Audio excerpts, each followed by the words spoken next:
আমার কাছে একটা প্রশ্ন আছে, আমি তার বক্তব্য দেখছি কিনা। জিয়াদি ভাই বলেন তো কি বলছেন?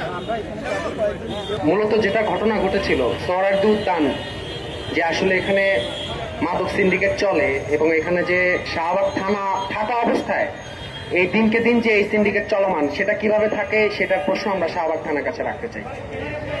এরপরে এখানে র্যান্ডম পথচারী যখন হাঁটাচলা করবে, তার যে জীবনের যে নিরাপত্তা নেই, অর্থাৎ একই সাথে আপনি যখন অপরাধী না এটা প্রমাণিত হওয়ার পরও পুলিশ কেবলমাত্র তাকে প্রশ্ন করা হয়েছে এবং শুধুমাত্র ডিসি হওয়ার বিধায় তাকে যে আপনি প্রশ্ন করতে পারবেন না সাধারণ জনগণ, এটা মেনে নেওয়ার মতো হতে পারে না।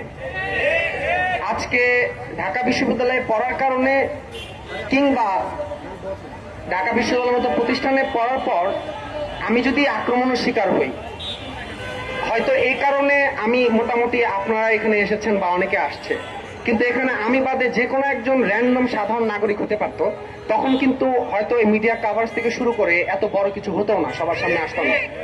আমরা দেখেছি ক্যাম্পাসে শিক্ষার্থীরা নিরাপদ নয়, ক্যাম্পাসে এই উদ্যানের ভিতরে এর আগে সাম্য হত্যাকাণ্ডের মতো ঘটনা ঘটছে, তার সুষ্ঠু কোনো তদন্ত আমরা এখনো পাইনি।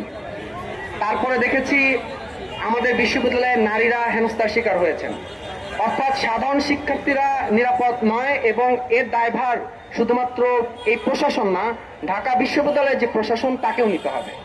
কারণ এই প্রশাসনও এই ঢাকা বিশ্ববিদ্যালয়ের শিক্ষার্থীদের যে নিরাপত্তা সেটা নিশ্চিত করতে তারা ব্যর্থ। আমি আসলে গতকালকের ঘটনা থেকে এখন পর্যন্ত বিষয়টা নিয়ে দুশ্চিন্তাগ্রস্ত এই কারণে যে আসলে মানে আমার বাবা মা পর্যন্ত ঘটনা চলে গেছে, তারা তো দুশ্চিন্তা করতেছে যে আসলে কি হয়েছে না হয়েছে। আমি তো সবাইকে ধরে ধরে এটা বোঝাতে পারবো না। আপনাদের ধন্যবাদ এখানে আসছেন, এবং আমি বলবো যে শুধুমাত্র আজকে আমি হওয়ার কারণে না, এখানে যে কেউ হতে পারতো, ঢাকা বিশ্ববিদ্যালয়ের শিক্ষার্থী হতে পারতো কিংবা ঢাকা বিশ্ববিদ্যালয়ের বাইরে যে কোনো সাধারণ নাগরিক হতে পারতো।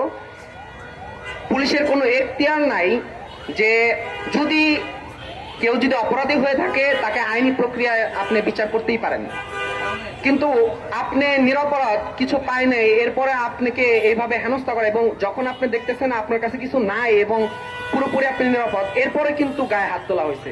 আমার মাথায় আঘাত করা হয়েছে, আমার পায়ে আঘাত করা হয়েছে, হাতে আঘাত করা হয়েছে। আমি ঢাকা মেডিকেলে আমি এটার যে চিকিৎসা সেটাও নিয়েছি। আপনি যদি দেখেন আমার মাথার এই পাশটাতে একটা বাড়ি দেওয়া হয়েছে। তো এই হলো পরিস্থিতি, বলার মতো আসলে কিছু ভাষা নেই।